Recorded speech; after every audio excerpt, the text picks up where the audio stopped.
Episode 34 of the HGC series. We start off the show with a matchup here. I'm the Just the Mike. We have a Cowboy and Liberty defeat the Untouchables of Paul Steadyfast and Robert Oxford.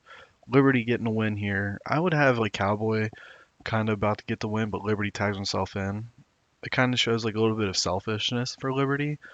Um, and again, I think the long term this could be like a total mayhem main event, but very long term as I don't have plans to turn Cowboy heel or Liberty, obviously, in a duration, but we're kind of setting the seeds there. Sorry if I'm adjusting my mic. We follow that up with the Jack Bruce training montage that I talked about for the Cruiserweight division. There will be another one of these later in the show, but yeah, just a fun way to kind of um, get Jack into the Cruiserweight division. We have Damien Carville attacking Jeb Langley. If you remember, Jeb Langley distracted Carville last week over in his match versus Richard Blood. Richard Blood picked up the victory. So kind of continuing that storyline here with Carville getting a little bit of heat, quote unquote, by beating up Jeb. We have a matchup here with Electrico and Dark Eagle defeating Chris Perkins and Alex Braun. Electrico defeats Chris Perkins here. This is a good Electrico win. I'm surprised I haven't had these two team together. I guess it's always Electrico and Golden Fox, but next week we'll probably do Electrico versus Dark Eagle for the Cruiserweight title. Jack Bruce will come out or something. But yeah, this is just get these guys Cruiserweight action card to kind of keep them in the mix. Like it doesn't need to be champion contender, like and then the contender. You know what I mean? Like it kind of keep it rotating and keep it healthy. Chris Perkins is probably on his way out of the company though. I can bring him back eventually. Just like I said, he was a guy to rotate in and out. We have Travis Entry and BLZ Bub again, kind of talking trash about Sam Strong. Think of Dungeon of Doom promo about Hulk Hogan in the 90s. Is what it is, you know? We have angle where Troy Tornado, I would have him like send like a stylist to Romeo Heartthrob or something here to kind of play into that immature Troy Tornado angle and teasing Romeo for being bald. But yeah, he sends a hairstylist to Romeo and the hairstylist like offers different wig options and stuff like that and way to stylize his mustache and eventually Romeo just beats the shit out of, excuse me, so beats the heck out of the hairstylist. Um, Very heelish Troy Tornado here, but it's kind of like a DX kind of thing of like they were jerks and it got over and it was like a popular act to beat jerks, so kind of like that. Jesse Christian here defeats Landmass with Torture Rack. Landmass is like 400 pounds, so it's a huge win for Jesse Christian, our Goldberg, if you will, who's already had a loss. Um, yeah, so hopefully he gets a little bit of popularity bump to mid 30s range. Charlie Homicide versus Money Walker ends after RP Jr. returns, actually going to attack. It's like I would have like a double down. RP Jr. runs out. He has a chair. He goes to swing it on Charlie Homicide, but Monty Walker's behind him. Charlie ducks it. It hits Monty. Charlie dumps RP Jr. and pins Monty Walker to defend the hardcore title. So pretty much it leaves a what's it called? Confusion as to who he was trying to attack.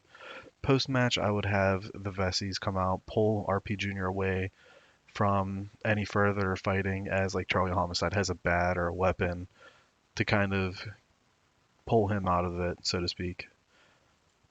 Then the second half of our training montage with Jack Bruce. Um, and for the training montages, I would have had like the first one of him at like a gym being like a himbo, but kind of like a jerk to everybody because he's still a heel, like you know, but he's entertaining. So it's kind of like, um, I guess like a DX thing again, where it's like he's a heel, but this time he's actually a heel. Versus Troy Tornado is a face acting a heel, but you know, I guess there's this thing with like cockiness and arrogance that just mixes well with heels. But in the time of the '90s, it kind of fit to be baby faces like The Rock. Then we had Cornell and Bowen, Tommy Cornell, and Barry Bowen. Barry Bowen's first match defeat the Island Boys, Richard Blood, and Rico Santana. So we used Richard Blood last week to get some popularity off Damien Carville. Now we're sending that to Cornell and Bowen, hoping that each get a little popularity boost as well as test chemistry. I didn't do any sort of like test run of this show to see if we had any chemistry between the two. It's unfortunate, but they will be tag team intermittently as long as the syndicate exists. and I'm hoping each got popularity boost here. We follow that up with Frankie Future saying he never needed to be Ripcord's protege. He only used Ripcord to get his foot in the door, and now he's going to kick it open by beating Ripcord at Holly Weird. And then the main event, I forgot to make it part of the angle. Probably would have been better of a match, but solid. Sid Streets defeat Flapjack with the Road to Freedom. I wonder what that move would entail, but he picks up one here. Solid-ish show, not the greatest show, not the worst show. Probably not going to beat SWF, but I'm happy with it. Turn to profit again. Cool with that. And we went up another point. So we are 4 months away from the end of the year. And we got 3 popularity points again to get to ace. So far so good. And then since I'm running pretty quickly here, we can check over Dave, see results and stuff. Jack Bruce did lose the weight. He is now 214. This is the first time I ever actually had somebody lose weight. I always like gained, talked him into getting more fit. So let's see what it did to his skills. So star quality stayed the same, but his sex appeal went up to 81. Menace didn't change. Of course, none of that changes. What about his stamina? 68, 71, 30. Nope. So nothing changed there. All right, let's do a quick look at SWF. Yep, they beat us again. Pretty good show on their behalf. Yeah, nothing really need to go over. Let's look at our show history again. All right, so we're looking at Cornell Bowen and I guess Electrico Cowboy. All right, Barry Bowen.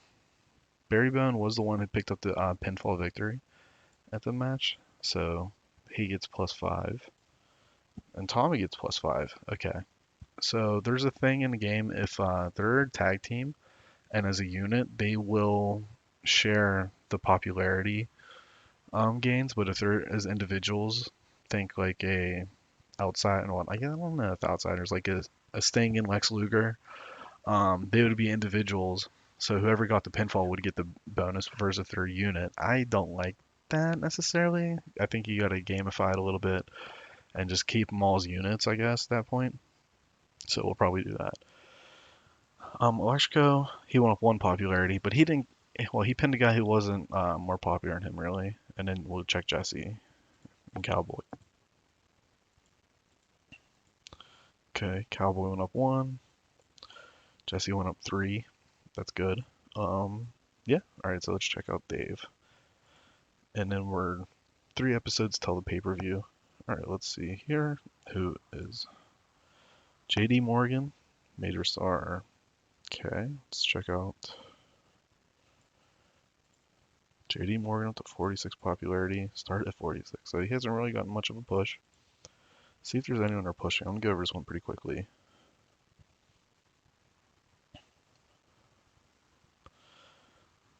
So the only person that's being pushed right now is the Hype because he is all about the hype. That's funny. Yeah. So let's see their champions and we can look over their shows. Whoa. Whoa. Oh my goodness. I uh I should have had him shortlisted. That's on me.